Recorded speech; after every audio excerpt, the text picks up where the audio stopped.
That was the best one yet. That was awesome. Greetings, everyone. Good evening. Holy shit, we got a $20 super chat from Psychodorp9. Right off the bat, thank you, Psychodorp9. He says, gang, I want you to picture me and my trainer taking turn jacking up a $3,500 door blank fixing a $400,000 fire truck. Turned out okay, though. Hell yeah. Psychodorp 9's at the wheel. It's going to turn out okay, guys. There you go. Thank you, brother. Thank you, Psychodorp 9. How are you doing tonight, brother? I'm doing great. Hello, everybody out there. I saw some hellos. Yeah, no, doing really good. My son's in town for the holidays, so I've been kind of busy doing things on the back burner. But no, it's good to have you back, and I always look forward to hearing that music once a week. It's good to be back. Good evening. Days, but still.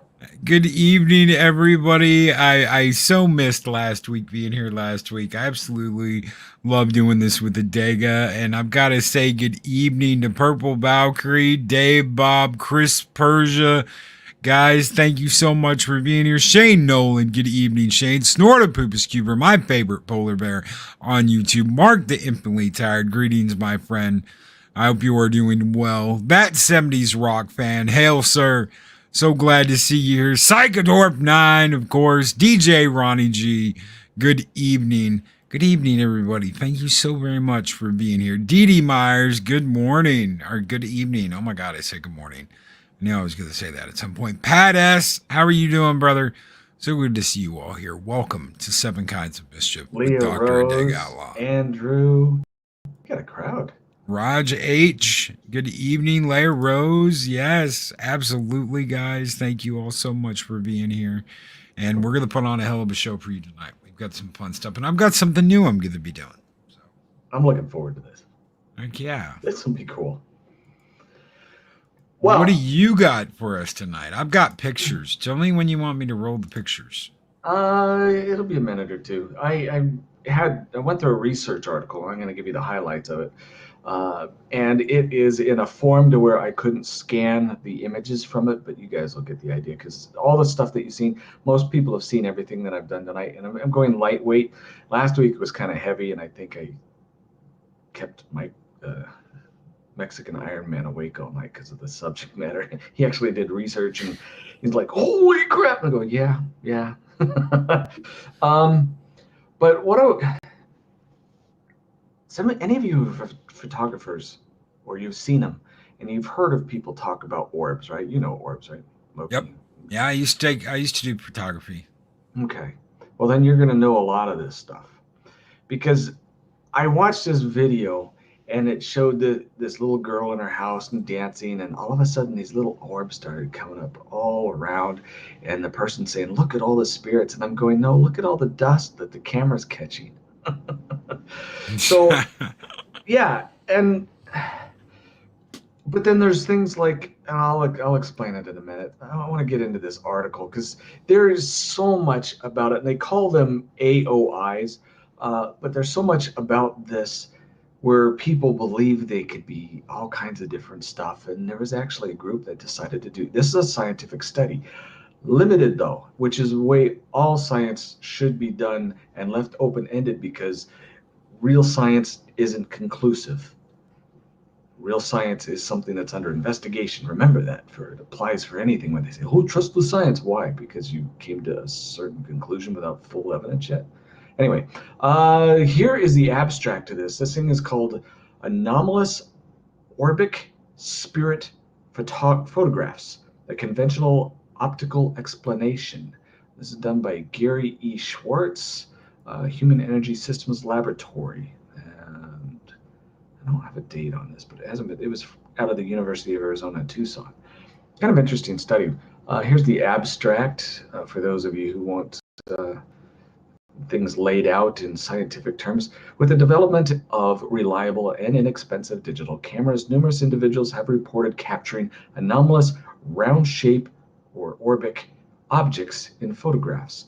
These seemingly anomalous orbic images, or AOIs, have sometimes been interpreted as reflecting spirits, angels, light beings, aliens and or UFOs. We decided to determine whether we could, one, replicate capturing AOIs, and two, investigate their possible mechanisms. Approximately 1,000 photographs were taken with 5 different digital cameras over multiple sessions under conditions that would purportedly increase the chances of observing AOIs. This included spiritual energy healers performing various diagnostics and treatment procedures in a semi-dark room. More than 200 photographs contained AOIs. Careful examination of the photographs revealed a plausible conventional optic mechanism that could explain most of the AOIs observed. The most common mechanism involved one, stray reflections, often from flashes and various shiny objects in the environment, mirrors, glasses, windows, doorknobs, etc. Or two, diffraction from the flashes reflecting off the dust particles and dirt particles near but not on the lens. Spiritual or otherworldly interpretations of orbs in photographs should only be considered under conditions in which all sources of stray reflections from diffraction have been eliminated from the environment. This goes on, and it had a lot of pictures of, uh, like there's a spirit healer where she's placing her hand upon the guy's or above the guy's head, and there's an orb above her head. There's other ones where they show them on glass underneath the kachina. This was done in Tucson, and there was a lot of Native American artifacts in this house. So there's under kachina dolls, on furniture, various different places. One of them had next to 50 different orbs all in one. And then it gave diagrams of how light affects cameras. And again, look, you know this. And any of you who's a photographer, or even with red eye, when you send light out, it's going to go somewhere. And oftentimes it goes back into the lens or reflects off of other surfaces. And the aperture of just about every camera, I don't know of any that don't, are circular. And when light hits a circular surface, it creates a beam that comes in circular. And so these orbs are in the shape of orbs.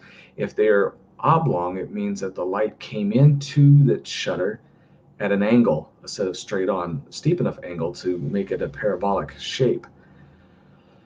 Now, there are also, every camera, including digital cameras, are going to have micro or tiny different reflective surfaces inside, whether they be mirrors or prisms or various different things, and there the light's going to bounce around and also increase the chances of refractivity.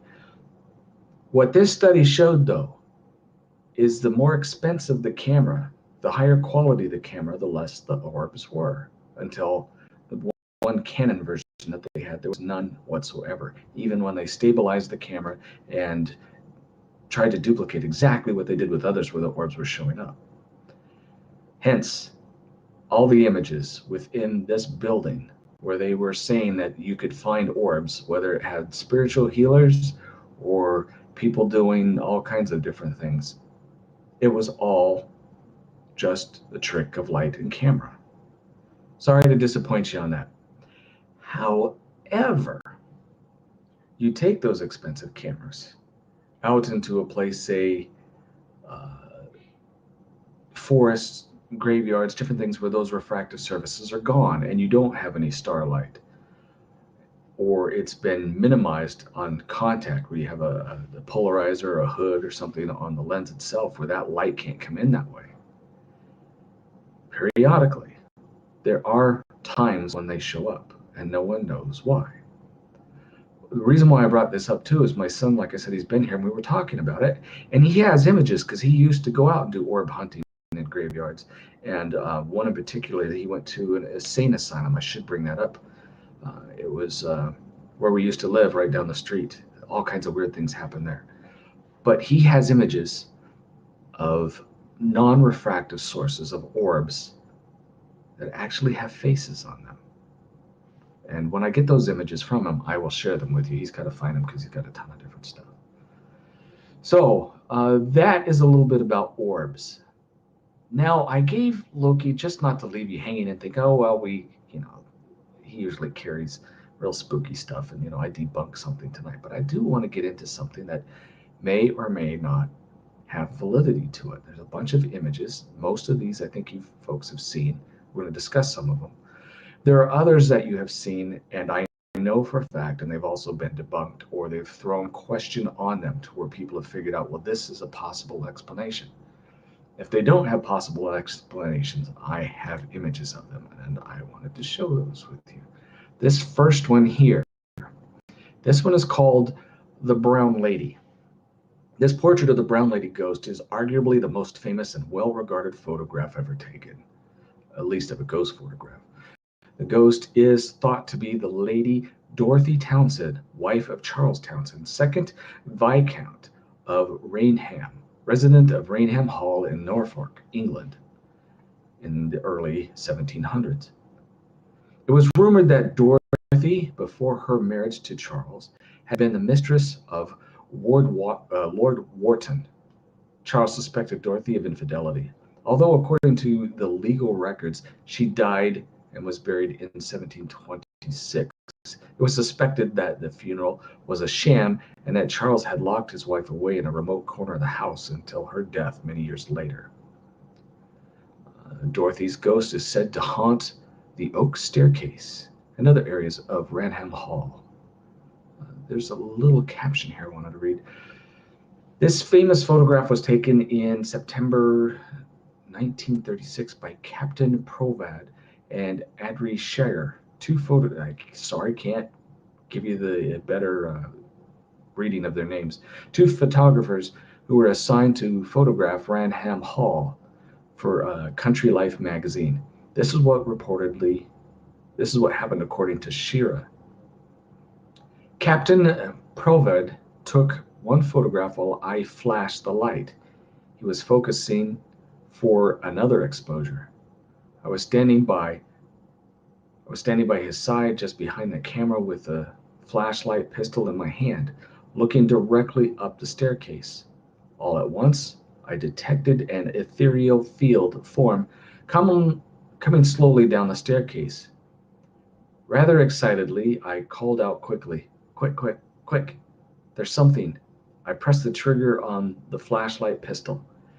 After the flash and another closing of the shutter, Captain Provad removed the focusing cloth from his head and turned to me and said, "What was all the excitement about?" Apparently he hadn't seen it, but when they developed it, there it was. All right, you can go on to the next picture if you don't mind. This one is, this one you guys have seen before. Most of you have. Lord Combermere. Some of these English names, I'm sorry, it's my language, but I'm an American, so sorry. This photograph of Combermere Abbey Library was taken in 1891 by Sybil Corbet. The figure of a man can faintly be seen sitting in the chair to the left. His head, collar, and right arm are on the armrest, are clearly discernible. It is believed to be the ghost of Lord Combermere. Lord Combermere was a British cavalry commander in the early 1800s who distinguished himself in several military campaigns. Then it gives the location and some of the other dates. Lord Combermere died in 1891, having been struck and killed by a horse-drawn carriage. At the time Sybil Corbet took the above photo, Combermere's funeral was taking place some 4 miles away. The photographic exposure Corbett recorded took about an hour. It is thought by some that during that time, a servant might have come into the room and sat briefly on the chair, creating the transparent image. This idea was refuted by members of the household, who testify that all were attending Lord Combermere's funeral. All right, now this one is one of my favorites, and I know some of you have seen this one too. Go ahead and let's see the next one. I got a whole bunch of these. We're not going to have time to go through all of them. All right, this is Freddy Jackson. You can see the guy's face there. We have to zoom in real tight in that little circle. You see the little head, and behind his left ear, you see another face. This intriguing photo was taken in 1919, and it was published in 1975 by Sir Victor Goddard, a retired Royal Air Force officer. The photo is a group portrait of Goddard's squadron, which had served in World War I at the HMS Daedalus training facility. An extra ghost face appeared in the photo. In back of the airman's positioned on the top row, fourth from the left, can clearly be seen the face of another man. It is said to be the face of Freddy Jackson, an air mechanic who had been accidentally killed by an airplane propeller 2 days earlier. His funeral had taken place on the day that the photograph was snapped.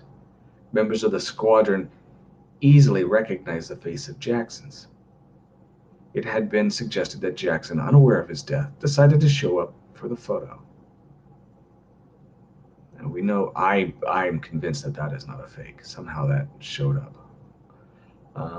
Some have suggested that it's a double image, but those double images would also appear in multiple places on the film, and it just has the one. So I don't know. Looks kind of real to me. Let's go ahead and move on to I'm going to do a couple more, I think. This one, everyone says it's real. There's no hoax. It's a reliable source. I don't know. It looks fake to me. This is the Tulip Staircase Ghost. And here's the source. It's a reverend, if you believe reverends to be of higher regard. Reverend Ralph Hardy, retired clergyman from White Rock, British Columbia, took this now famous photograph in 1966. He intended merely to photograph the elegant spiral staircase, known as the Tulip Staircase, in the Queen's House section of National Maritime Museum in Greenwich, England. Upon development, however, the photo revealed a shrouded figure climbing the stairs, seemingly to hold to the rail with both hands. Experts, including some from Kodak, who examined the original negative, concluded that it had not been tampered with. It's been said that unexposed figures have been seen on occasion, or unexplained figures have been seen on occasion in the vicinity of the staircase, and unexplained footsteps have been heard. This photo isn't the only evidence of ghostly activity at the Queen's House. The 400-year-old building is credited with several other apparitions and phantoms, footsteps every day. A few years ago, a gallery assistant had discussing on a tea break with two colleagues when they saw one of the doors to the bridge room close by itself. At first, he thought it was one of the lecturers.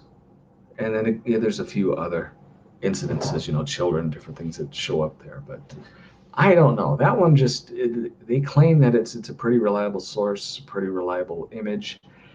There's something about it that just doesn't seem right to me. I don't know. Let's go ahead and go on to the next one when you're ready. This one is cool. And I know if anyone hasn't seen this, I'd be very surprised. This is the Backseat Ghost. Mrs. Cabell Chainery was visiting the grave of her mother one day in 1959. She had brought along her camera to take photographs of the gravesite. After snapping a few shots of her mother's gravestone, she took an impromptu photo of her husband who was waiting in the car. At least the Chainerys thought he was alone.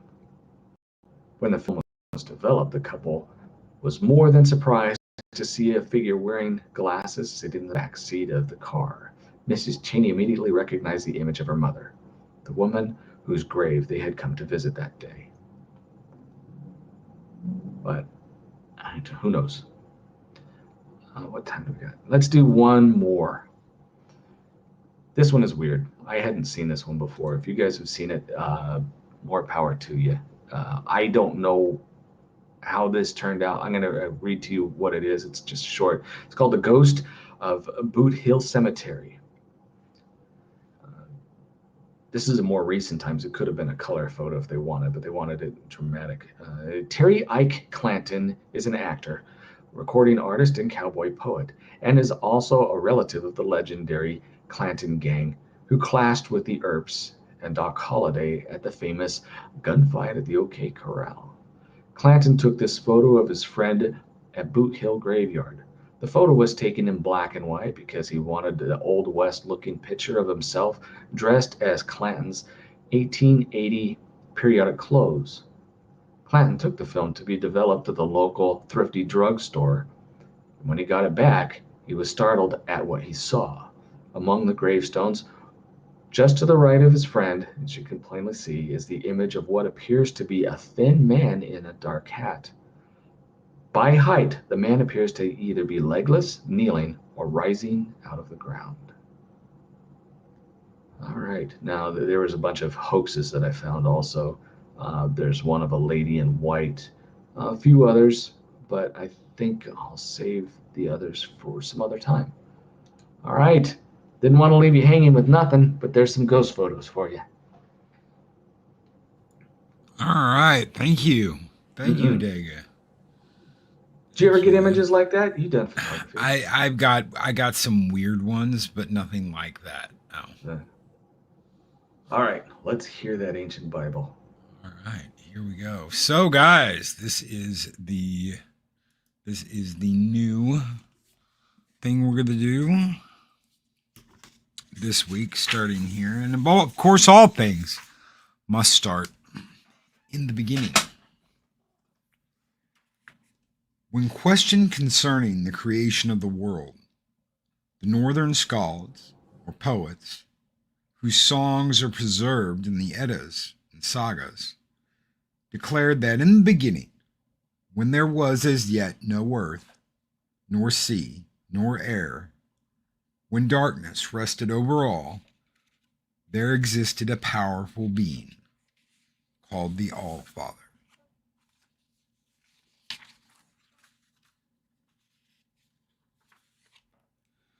When they dimly conceived as uncreated as well as unseen, and that whatever he willed came to pass. In the center of space there was, in the morning of time, a great abyss, the cleft of clefts, the yawning gulf, whose depths no eye could fathom, as it was enveloped in perpetual twilight. North of this abode was a space or world known as Niflheim, home of mist and darkness, in the center of which bubbled the exhaustless spring, the seething cauldron whose waters supplied 12 great streams known as the Elegar.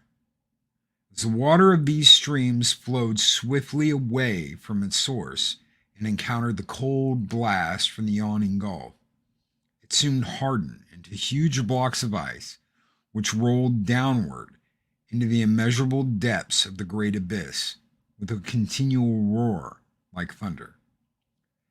South of this dark chasm, and directly opposite Niflheim, the realm of mist, was another world called Messelheim, the home of elemental fire, where all was warmth and brightness, and whose frontiers were continually guarded by Surtur, the flame giant.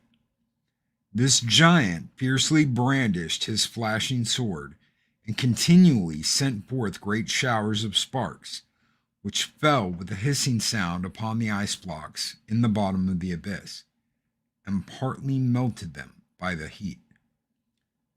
This is from Valhalla by J.C. Jones. Great Surtur, with his burning sword, southward at Muspel's gate kept ward, and flashes of celestial flame, life-giving, from the fire world came. As the steam rose in clouds, it again encountered the prevailing cold, and was changed into rime of hoarfrost, which layer by layer filled up the great central space. Thus by the continual action of cold and heat, and also probably by the will of the uncredited and unseen, a gigantic creature called Ymir, or Ogurlemir, seething clay, the personification of the frozen ocean, came to life amid the ice blocks in the abyss. As he was born of rime, he was called Hrimthurs, or Ice Giant. From Salmon's Edda, in early times when Ymir lived, with sand not, nor sea, nor cooling wave, no earth was found, nor heaven above, one chaos all, and nowhere grass. Groping about in the gloom in search of something to eat, Ymir perceived a gigantic cow called Adhumla, or the Nourisher, which had been created by the same agency as himself, and out of the same materials. Hastening towards her, Ymir noticed with pleasure that from her udder flowed 4 great streams of milk, which would supply ample nourishment. All his wants were thus satisfied, but the cow, looking about her for food, and in turn began to lick the salt off a neighboring ice block with her rough tongue. This she continued to do until the first hair of a god appeared, and then the whole head emerged from its icy envelope, until by and by Buri, the producer, stepped forth entirely free from ice. While the cow had begun thus engaged, Ymir the giant had fallen asleep. As he slept, a son and daughter were born from the perspiration under his armpit, and his feet produced the 6-headed giant Thrumagir, who, shortly after his birth, brought forth in his turn the giant Berglamir, from whom all the evil frost giants are descended. When these giants became aware of the existence of the god Buri and of his son Bor, whom he had immediately produced, they began waging war against them. For as the gods and giants represented the opposite forces of good and evil, there was no hope for their living together in peace. The struggle continued, evidently for ages, neither party gaining a decided advantage until Bor married the giantess Besla, daughter of Bolthorn, the Thorn of Evil, who bore him 3 powerful sons: Odin, or Spirit, Villa, Will, and V, Holy. These 3 sons immediately joined their father in his struggle against the hostile frost giants, and finally succeeded in slaying their deadliest foe, the great Ymir. And he sank down lifeless, and blood gushed from his wounds in such floods that it produced a great deluge in which all his race perished, with the exception of Berglamir, who escaped in a boat and went with his wife to the confines of the world. Here he took up his abode, calling the place Jotunheim, the home of the giants. And here he begat a new race of frost giants, who inherited his dislikes, continued the feud, and were always ready to sally forth from their desolate country and raid the territories of the gods. The gods in northern mythology called the Aesir, pillars and supporters of the world, having thus triumphed over their foes, and being no longer engaged in perpetual warfare, now began to look about them with intent to improve the desolate aspect of things and fashion a habitable world. After the consideration, Bor's sons rolled Ymir's great corpse into the yawning abyss and began to create the world out of its various components. Out of the flesh, they fashioned Midgar, or Middle Garden, as the earth was called.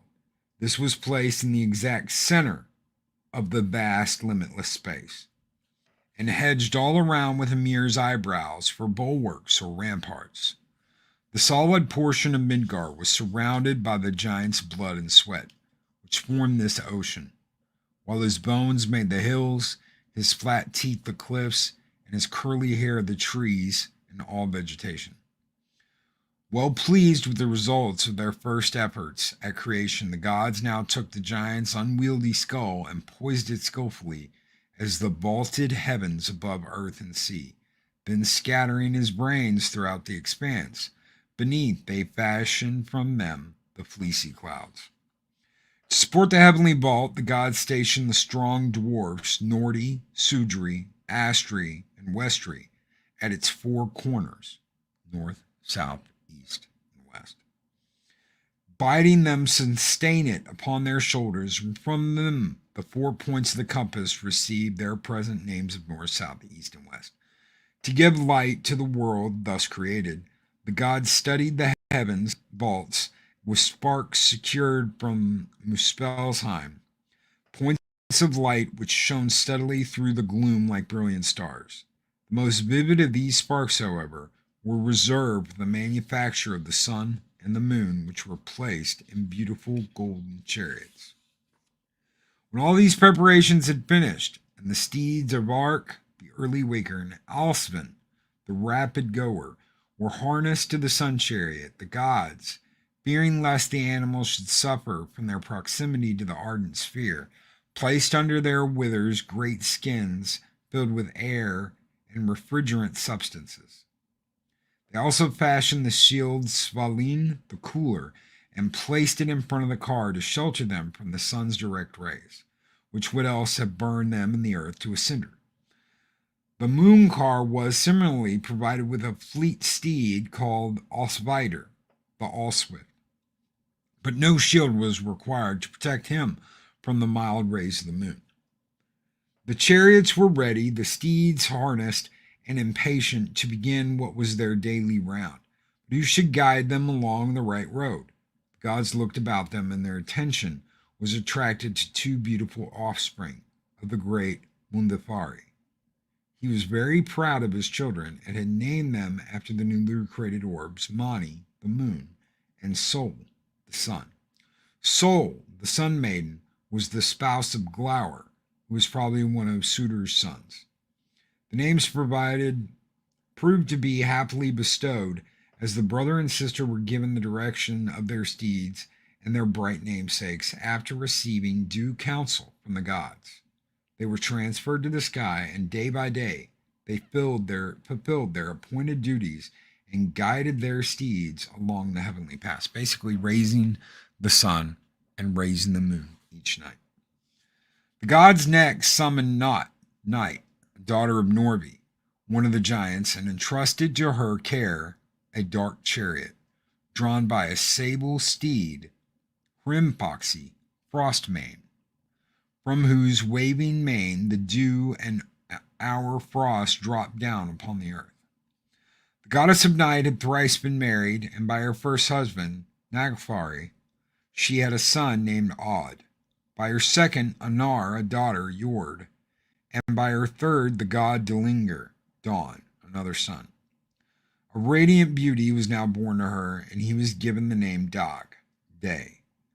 As soon as the gods became aware of this beautiful being's existence, they provided a chariot for him as well, drawn by the resplendent white steed Skinpoxy, Shining Mane, from whose mane bright beams of light shone forth in every direction, illuminating all of the world and bringing light and gladness to all. But as evil always treads close upon the footsteps of good, hoping to destroy it, the ancient inhabitants of the northern regions imagined that both sun and moon were incessantly pursued by the fierce wolves Skoll and Hadi, whose sole aim was to overtake and swallow the brilliant objects before them, so that the world might again be enveloped in its primeval darkness. At times, they said, the wolves overtook and tried to swallow their prey, thus producing an eclipse of the radiant orbs.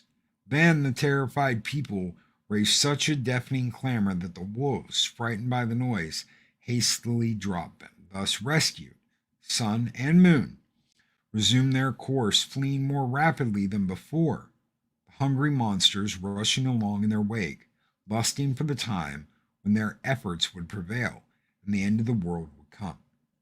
For the northern nations believed that as their gods had sprung from an alliance between the divine element, Bor, and the mortal, Besla, they were finite and doomed to perish with the world they had made. Mani was accompanied also by Huki, the waxing, and Bil, the waning, two children whom he had snatched from earth, where a cruel father forced them to carry water all night. Our ancestors fancied they saw these children, the original Jack and Jill, with their pale, darkly outlined upon the moon. The gods not only appointed sun, moon, day, and night to mark the procession of the year, but also called evening, midnight, morning, forenoon, noon, and afternoon, to share their duties, making summer and winter the rulers of the season. Summer, a direct descendant of Svasud, the mild and lovely, inherited his sire's gentle disposition and was loved by all except for Winter, his deadly enemy.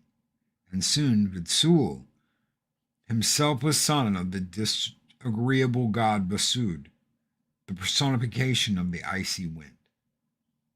The cold winds continually swept down from the north, chilling all the earth, and the Northmen imagined that these were set in motion by the great giant Halsvir, the corpse swallower, who, clad in eagle plumes, sat at the extreme northern verge of the heavens, and that when he raised his arms or wings, the cold blast darted forth and swept ruthlessly over the face of the earth, blighting all things with their icy breath. While the gods were occupied in creating the earth and providing for its illumination, a whole host of maggot-like creatures had been breeding in Ymir's flesh. These uncouth beings now attracted divine attention. Summoning them into their presence, the gods first gave them forms and endowed them with a superhuman intelligence, and then divided them into two large classes.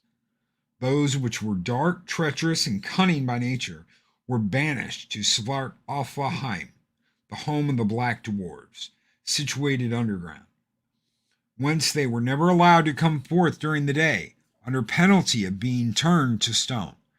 They were called dwarves, trolls, gnomes, or kobolds, and spent all their time and energy in exploring the secret recesses of the earth. They collected gold, silver, precious stones, which they were stowed away in secret crevices, whence they would withdraw them at all will.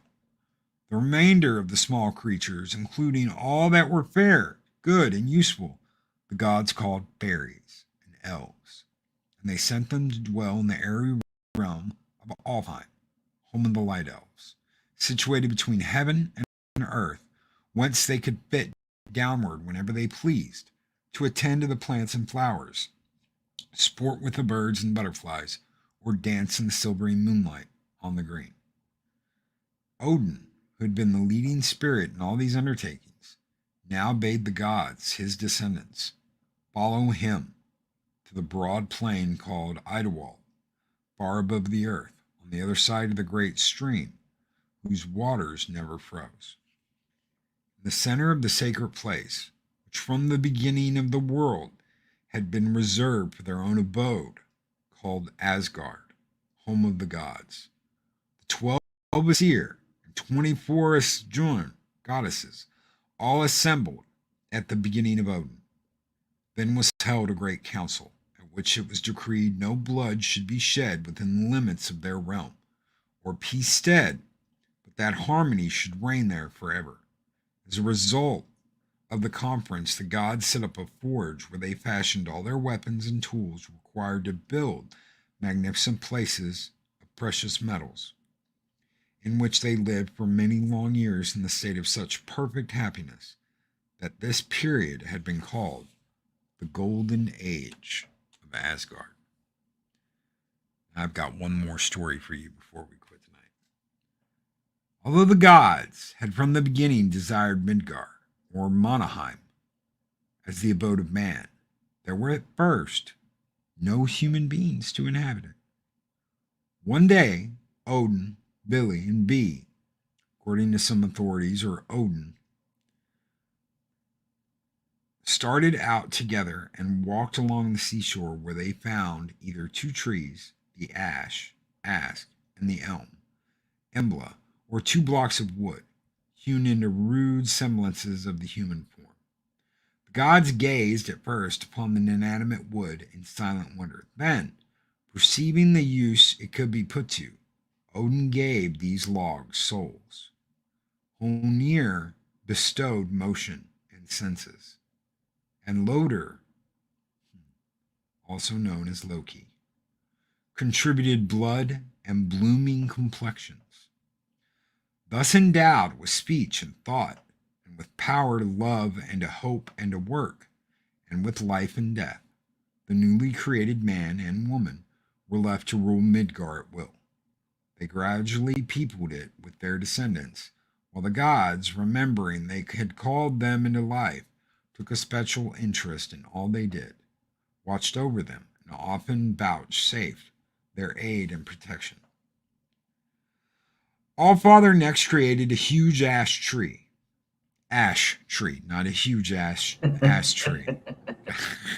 A huge ash tree, really, Loki? Huge ash tree called Yggdrasil, the tree of the universe, of time, or of life, which filled all of the world, taking root not only in the remotest depths of Niflheim, where bubbled the spring, the beginning, but also in Midgar, near Mimir's well, the ocean, and in Asgard, near the Udar fountain. From its three great roots, the tree attained such marvelous height that its topmost bough, called the rod, the peacegiver, overshadowed Odin's hall, while the other wide-spreading branches towered over the other worlds. An eagle was perched on the bough, and between his eyes sat the falcon Vedpulner, sending his piercing glances down into heaven, earth, and Niflheim, and reporting all that he saw. As the tree was ever green, its leaves never withering, it served as pasture ground not only for Odin's goat, Heidrun, which supplied the heavenly mead, the drink of the gods, but also for Dane, Dvalin, Dunir, and Durathor, from whose horns honeydew dropped down upon the earth and furnished the water for all the rivers of the world.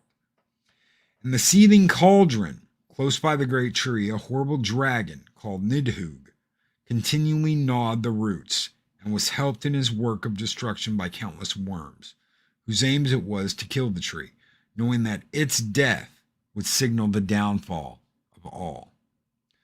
Scampering continually up and down the branches and trunk of the tree, the squirrel, Radisok, or branch borrower, the typical busybody and talebearer, passed its time repeating to the dragon below the remarks of the eagle above and vice versa, in the hope of stirring up strife between the two. The squirrel started all the shit. It was, of course, essential that the tree should be maintained in a perfectly healthy condition, and this duty was performed by the Norns or Fates, who daily sprinkled it with holy waters from the Udar fountain. This water, as it trickled down to earth through branches and leaves, supplied the bees with honey. From either edge of Niflheim, arching high above Midgar, rose the sacred Bifrost, built of fire, water, and air, whose quivering and changing hues it retained, and over which the gods traveled to and fro to the earth of the Udar as well, at the foot of the ash tree, where they daily assembled in council. And next week, I will go into everything that is in here about Odin, the father of gods and men. Gosh, flashback to a couple of years ago when we covered this. Except this is far more detailed. This is a lot more detailed. Very cool. Where did you pick that up at? I picked that up at Barnes and Noble, and that is the front of the book, Tales of Norse Mythology. It is written by Helen A. Gerber. I absolutely love it. I'm about, I'd say, a tenth, maybe 2/10 through the book. It's a huge book. It's like reading a Bible. I kid you not. But it's got everything you ever wanted to know about the Norse, about the gods, about Vikings. It's all in here. And well, Loki. It was a religion that lasted about 300 or 400 years, so it's gonna have a big text. Loki gets blamed for everything. It's like every other page. Oh, one of the gods disappeared from Asgard. Oh, it was that Loki. Loki did it. Blame Loki. Yeah, we all know that's the motto here in the Halla. Yes, Loki. It's all Loki's fault. Yep. I'm surprised there in the beginning that they just said, "Oh, and Loki gave everybody, a chip on their shoulder and mischievous." The giants were evil because of Loki. Yeah, the giants were evil and pissed off at the Aesir. Why? Because Loki did it. But Loki couldn't have done it. He was over here. No, Loki did it. Oh, man. Very cool. Thank you for sharing that. This is going to be fun. Heck yeah. Heck yeah. And we'll be talking about Odin next week, guys. I don't know what Adega is going to talk about, but we're going to talk about something. What is next Thursday? Next Thursday is the eve of New Year's Eve. Mm-hmm. All right. The last one of the year. We'll be back on the 30th for our last show of the year. Ladies and gentlemen, I'd like to say thank you for being here. Thank you for hanging out with us. And thank you, Adega Outlaw, for taking the time to hang out with us and show us those pictures and get us all. Oh, yeah. The father of lies. Yes. Yes, he is. It's all Loki's fault. Loki did it.